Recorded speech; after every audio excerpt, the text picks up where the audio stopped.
I know I have a habit of picking the camera up after I've already done a bunch of stuff, but today I decided to take a detour and take care of some pet peeves. So I've already gotten the rack. I took the rack off. I took the soft top off, and I'm dealing with wiring. I needed to get this third brake light by law here to pass inspection. The thing that bothers me about it is the power wire. Up until now, I've had the power wire zip tied. There's been like a menagerie of zip ties across here and down this pillar to where the end of the wire is here.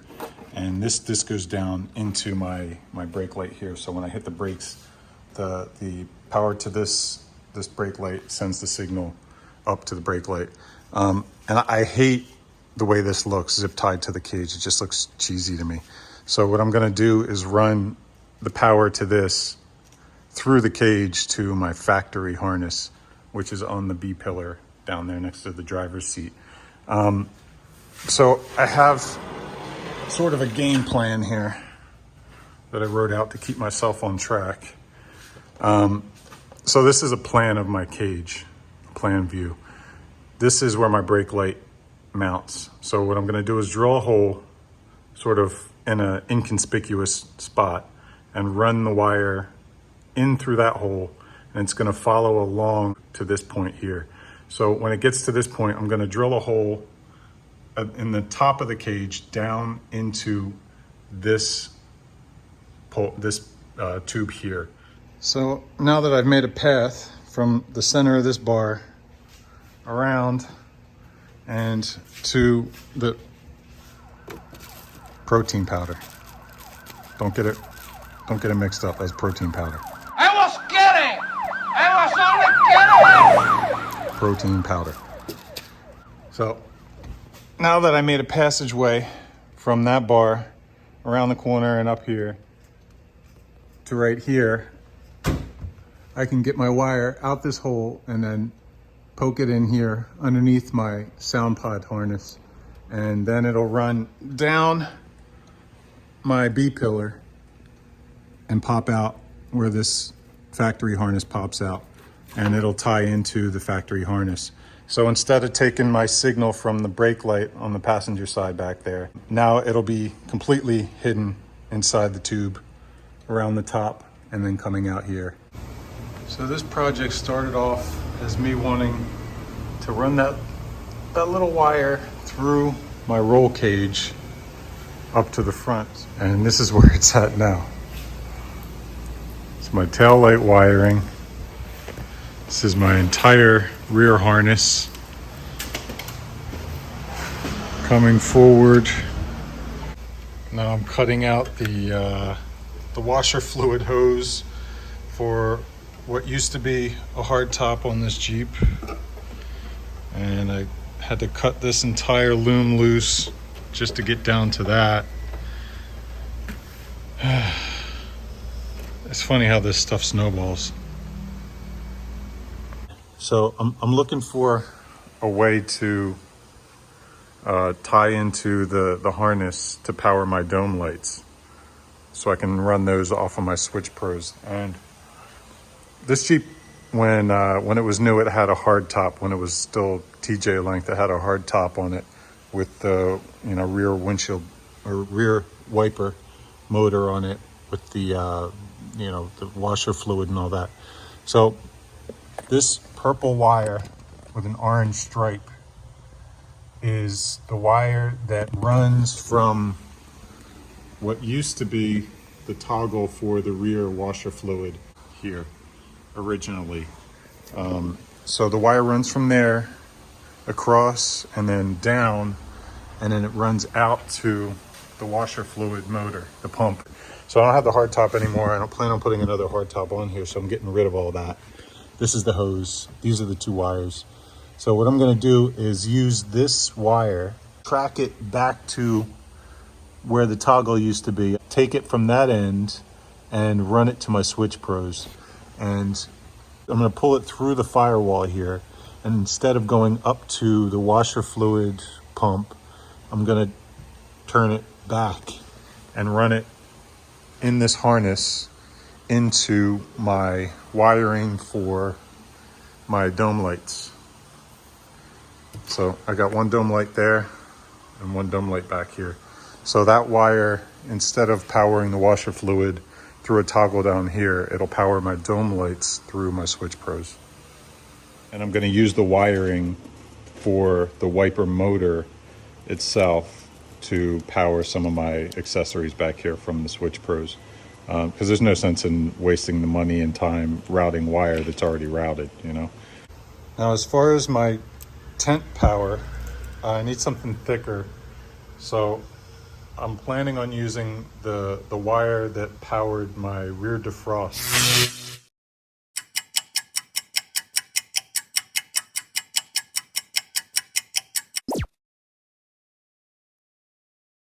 That's a black wire with a white stripe. I think it said in the wiring diagram that that's a 12 gauge.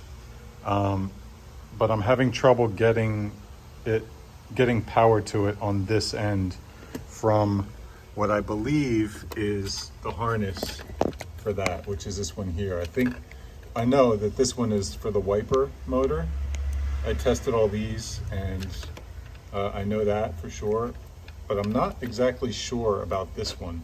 I gotta go back and check the wiring diagrams again, because I think one of these wires runs to the relay for the rear defroster, which is in the PDC box. So if I put power to one of these, it should send power to that relay. And so if I have my test light set to this and grounded on one pin and set to this on the other pin, it should light up.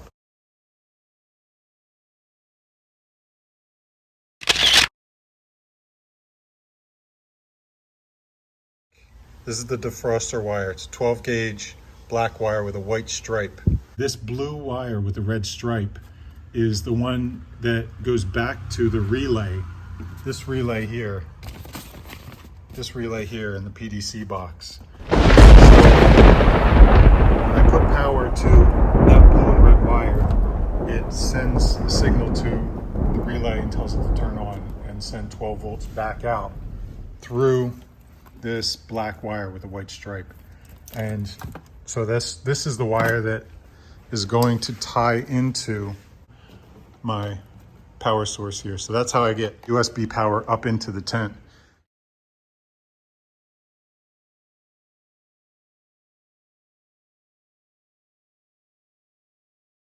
I got my jumper wire screwed into terminal 6 from my Switch-Pros power block. And I got that wire plugged into the OEM hardtop wiper motor pigtail. This is where the toggle switch would plug into. So I'm sending power to that purple wire with the orange stripe bottom left. That wire ran forward to my washer reservoir. So I just clipped the harness off of there and I tied my dome lights to it. So let's give it a shot. There we go. We got power to the dome lights. So what I'm gonna do next is run one of these trigger wires from the Switch-Pros. The fuse, I gotta figure out which fuse it is. I can't really see without my glasses, but I'll run the trigger wire into whichever fuse here controls the interior lights. So when I turn on the interior lights, it'll trigger the Switch-Pros to turn on that switch for the auxiliary lights. So when I turn my factory lights on, it'll activate my aftermarket dome lights. I'll also have the option of turning the dome lights on and off individually, by themselves, separate from the rest of the dome lights. First one is purple with orange. That's option 1. Then I got brown with pink. There are two brown with pinks. One works, one doesn't. And there is brown with green. I just named them SP1, SP2, SP3 for Switch-Pros. So I can tap into either one of those three, and the harness will take either one of those three wires through the factory route. All right, we're getting a bit more civilized here. So this is the main harness I've separated into several sections, and I got three wires left that I need to identify. I got a solid orange wire, a white wire with a green stripe, and a white wire with a blue stripe. So those three wires, I'm not sure what I'm gonna do with those. I'll probably just hook them up the way they were. These are I separated out my wires that I'm repurposing from my hardtop rear defrost and wiper motor. So I got those pulled to the side. Those are all the wires that I can use for whatever I want. I can link my Switch-Pros into the harnesses for those. And these are my wires going back to my tail lights. So that's your, the brake lights, reverse lights, blinkers, all that stuff. And there's one in here for the third brake light, but I can repurpose that and I can tie that into my third brake light up here. So that's a perfect, opportunity for that wire.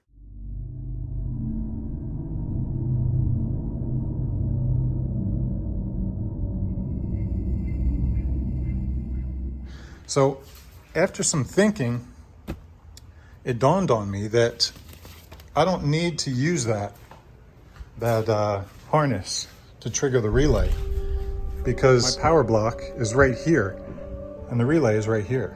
So it doesn't really make any sense to take a wire from here and pass it through the firewall and take it all the way across just to tie into that harness to send the signal all the way back to my relay here. What I can do is just use one of my switch terminals and run it directly to the relay. So I can push a button on the Switch-Pros, trigger the relay, and send 12 volts back through that black and white wire to power the USB port for all the accessories inside the tent. There we go. I found it. This is the bottom side of the PDC box. If you separate the upper part from the lower part, there's my black wire with the white stripe. So that's the wire that goes out to the rear defrost. But a weird thing is that blue wire with the red stripe is not here. So that must splice into some other color at some point.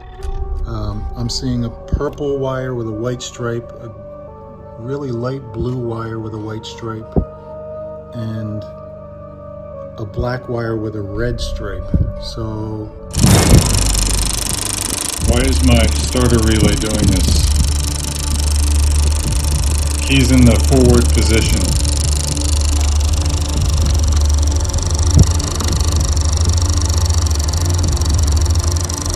Starter relay. It's this one right here.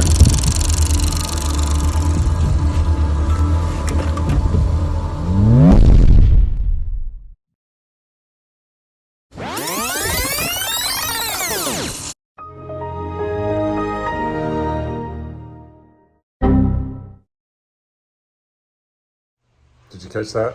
Because if you did, you're quicker than me. At least when I'm in a panic. So in the heat of the moment, I missed something, and I actually can't blame it on the heat of the moment because I didn't pick up on it until I was actually editing this video, probably a couple weeks later.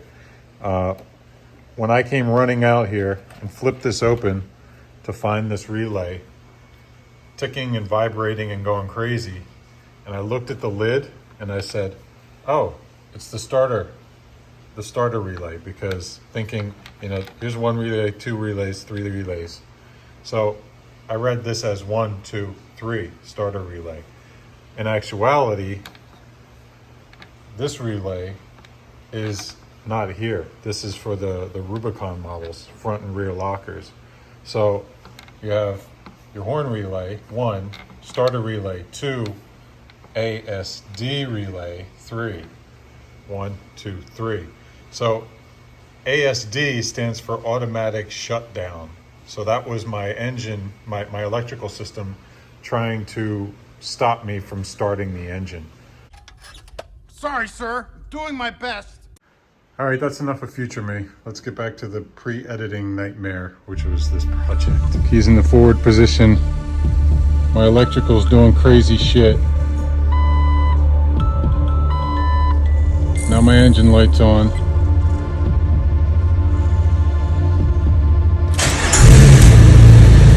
What the hell was that about? What the hell?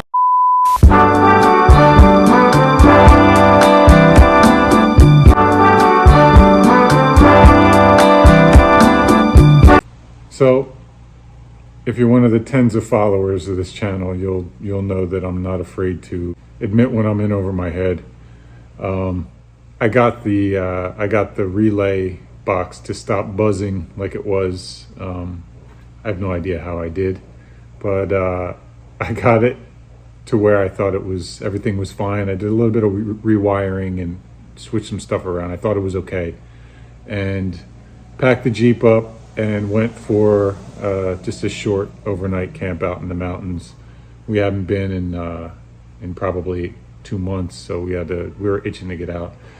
So I packed the Jeep up and we drove an hour and a half up into the mountains, and it was pouring rain, but we were just happy to be out, you know.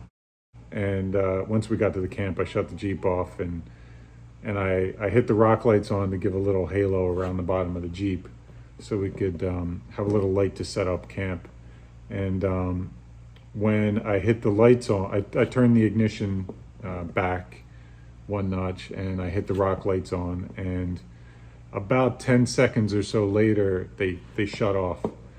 So I'm like, oh shit. This was after what happened, what you saw with the relays that I thought I had figured out. And so I went and I jumped back in the cabin and I turned the key forward and tried to start the Jeep. 0.0.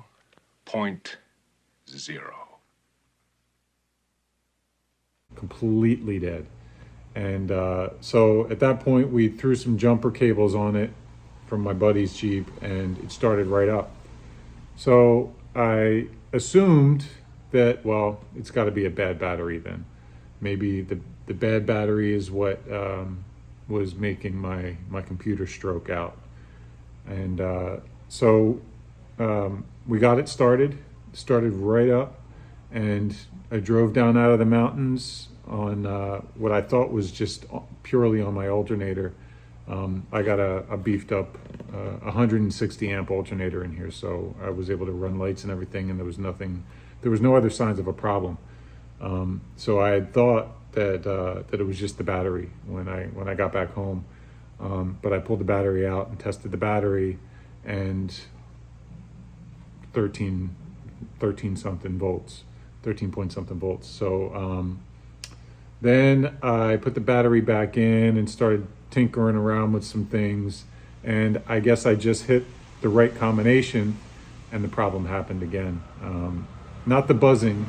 The buzzing was just that one time, but up in the mountains, I just got no power at all to the ignition, and so I got that result when I got back to the garage after playing around a little bit, and so I decided to scratch the idea of using the hardtop harness, and instead do something a little bit more in my realm of capability as far as technical electrical work goes, because I'm new to all this. I know nothing about automotive electronics. I'm just sort of winging it as I go, and but I'm gonna leave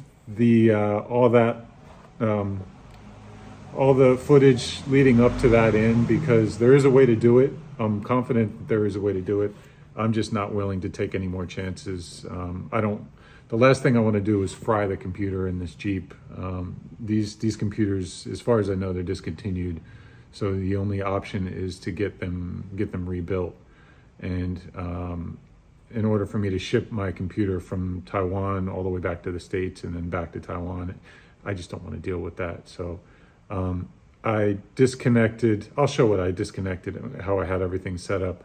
But I disconnected everything and I just ran the wires conventionally from my Switch-Pros output straight through behind the dash and then down to the driver's side door, the same route as the rest of the wires.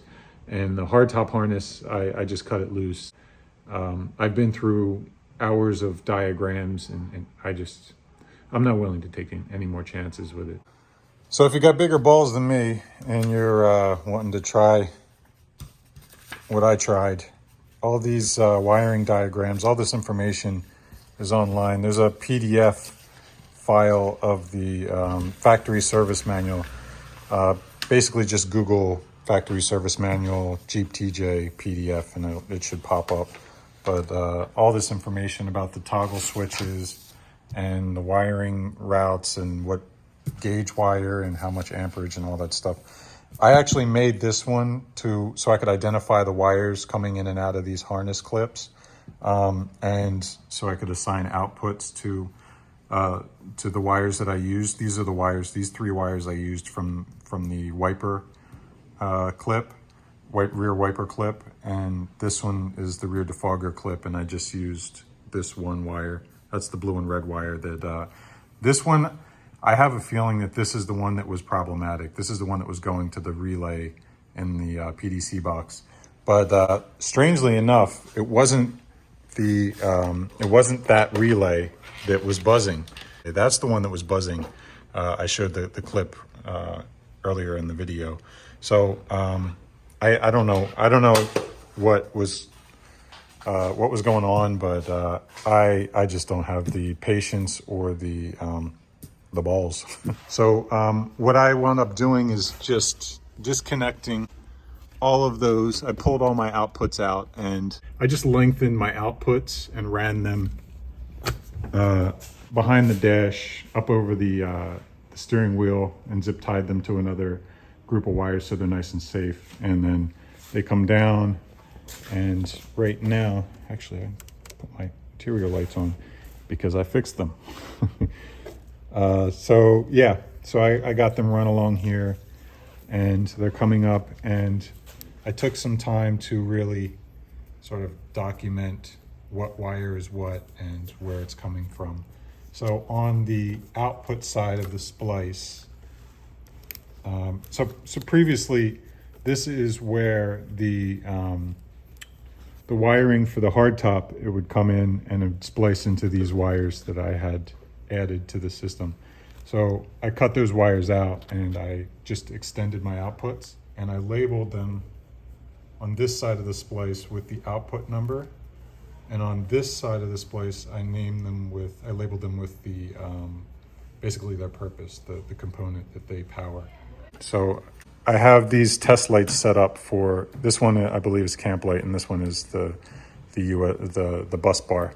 So initially, I did this same thing with all the other outputs, and I started the Jeep. I put all the lights on. I put it in reverse, put it in drive, and I just did all the things that I would have done the other night when the computer shut off on me and wouldn't send power to the ignition, to make sure that I wasn't able to replicate the same thing once I disconnected the hardtop harness, and I wasn't, and I haven't been able to as of yet. Hopefully, fingers crossed, it doesn't happen. Here we go again.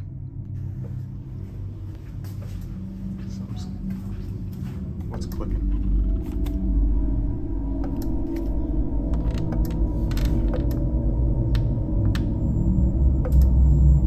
I think that's the switch. Something in the computer's clicking.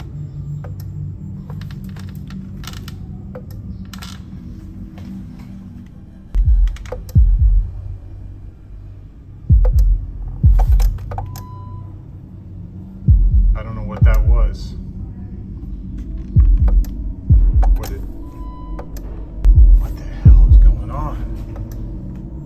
at this.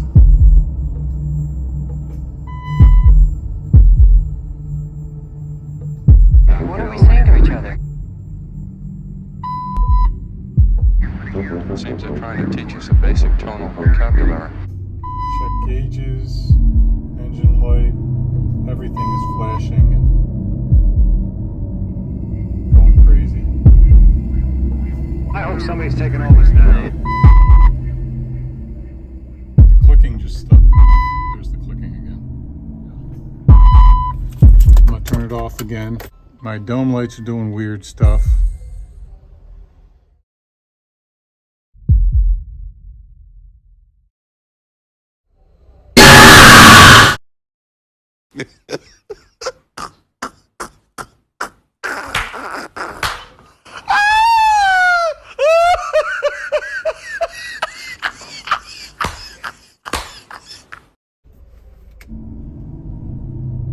That's what happens when I turn my dome lights on. Turn the ignition to the back position.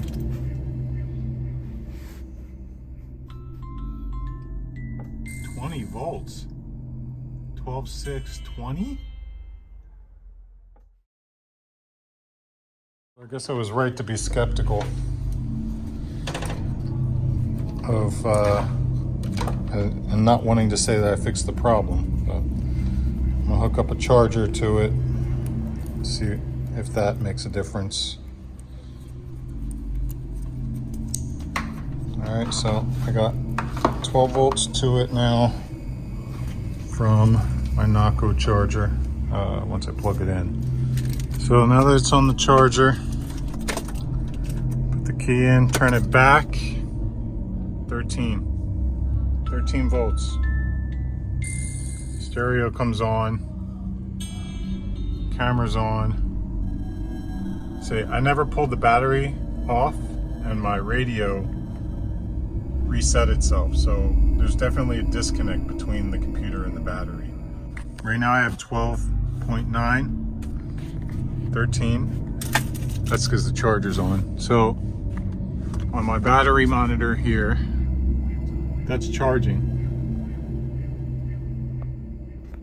And whereas a minute ago before I put the charger on, it was not charging. So I'll turn the key to the forward position. That all looks normal. Radio restarted. Camera's on. I'm gonna turn the key to try and start it now. Okay, maybe I needed a little more time. I don't know what that click was.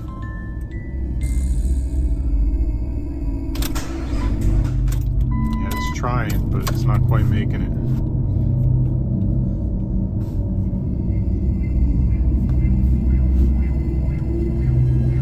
So if I turn, yeah, there's something out here clicking.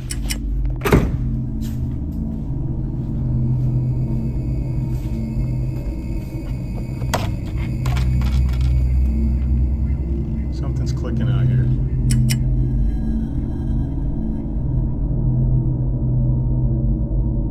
Okay, correction. It wasn't the computer.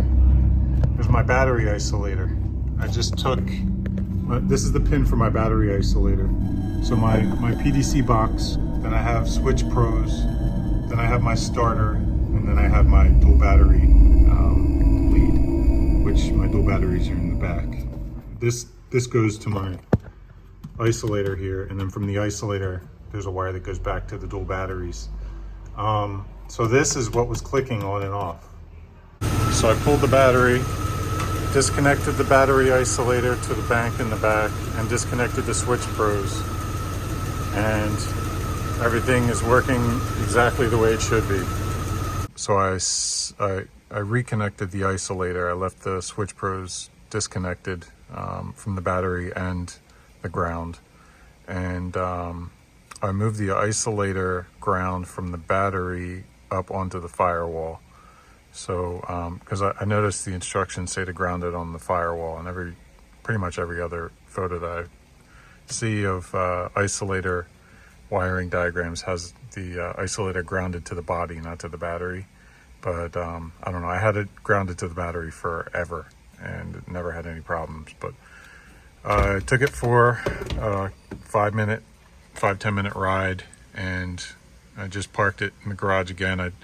While I was driving, I turned on all the things, all wipers, windshield washer fluid, AC, brake lights, reverse lights, everything that I could think of. I don't have the Switch-Pros to turn on that. So, and the isolator's working. While I was driving, it was charging the battery bank. So now I'm gonna turn the key on and see what happens now that I parked it. So here's forward position. Everything looks normal. I got 13 volts. All good. Starter battery went up to 13.8. Dual batteries, 13.8 also. So, I don't know. I'm gonna drive it home again tonight and see what happens tomorrow. I'm gonna leave the Switch-Pros disconnected for now.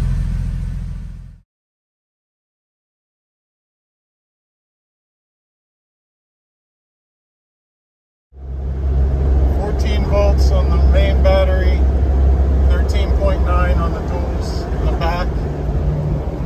Right now I only have the isolator hooked up. The Switch-Pros is disconnected, and I actually, the lead for the starter battery that's giving me that 14 volts, that lead, I had it attached to the wiring behind the dash instead of running straight to the battery. So I changed that. I ran that wire straight to the battery. So if the computer bugs out on me again, or the system, whatever it is that's bugging out on me, that 14 volts might not bounce around like it did before. I'm gonna have to wait and see. But I'm gonna give this a good 15-minute drive, and then I'm gonna park and shut it off and go through all the same motions and see what happens. All right, here we go. I got 17.5 kilometers on the odometer. Everything's running as it should. I'm gonna do an accessory run and just lights are already on, so I'll shut those off. Blinkers, hazards, windshield wipers, fluid, AC. I'll turn that on just before I'm shutting it down. Moment of truth, I'm gonna shut it down, see what happens. All right, keys out. I'll put the key in and turn it to the forward position. All good so far. The trip kept the number. The radio didn't reset. 13 volts on the main, 13.1 on the battery bank. The voltmeter, I hooked it up so it's always on.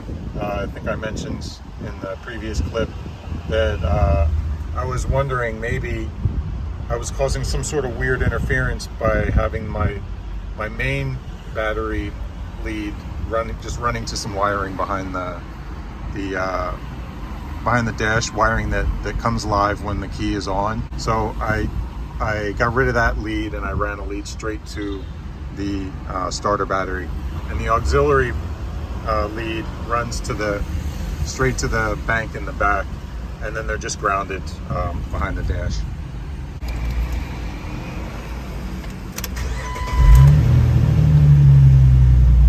No issues. Started right up. So right now the isolator, or the Switch-Pros, is disconnected completely, hot and cold, and the isolator is the only thing that's connected. It's got to be some sort of weird interference between the isolator and the Switch-Pros, I would have to think.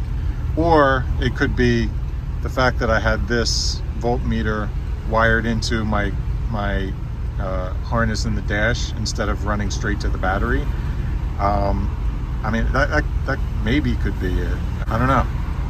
This is the first time that I've given it a good test run since I broke down on the camping trip, and it's running fine.